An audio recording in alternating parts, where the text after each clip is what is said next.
Il faut bien le reconnaître, nous ne connaissons pas toujours très bien les mécanismes de nos propres parties génitales. D'où viennent les orgasmes? Comment les amplifier? 5 questions que l'on se pose toutes sur l'orgasme et leurs réponses. Tout se joue pas en dessous de votre ceinture, mais bien dans votre ciboulot.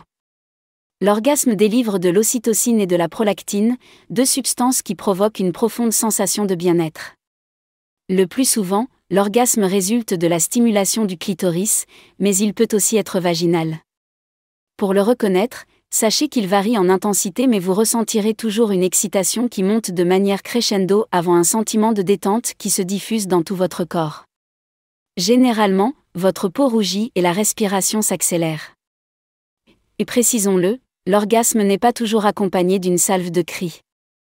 Rassurez-vous, selon une étude, les hommes ne remarquent pas lorsque leur partenaire simule. Sachez cependant que c'est une grande erreur de simuler. En effet, en simulant, les femmes indiquent à leur partenaire qu'elles ont été comblées.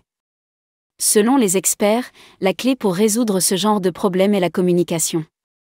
C'est en discutant ouvertement de leurs désirs et de ce qui leur donne du plaisir que les femmes pourront réellement jouir sans simuler. C'est vrai, les positions qui permettent une multistimulation vaginale et clitoridienne par exemple, comme la levrette ou la cuillère, sont plus susceptibles de provoquer un orgasme. Mais rien n'empêche d'atteindre le 7e ciel lors d'un bon vieux missionnaire. Non, avoir un orgasme n'est pas une nécessité pour tomber enceinte, même si c'est un peu plus fun. L'orgasme ne joue aucun rôle dans la fécondation, ce sont 2 mécanismes bien distincts. Vous cherchez à booster votre fertilité pour concevoir, vous pouvez connaître toutes les positions du Kama Sutra sur le bout des doigts ou tout miser sur les compétences exceptionnelles de votre partenaire, peu importe, si votre cerveau n'est pas dans les bonnes conditions, vous n'atteindrez pas le nirvana.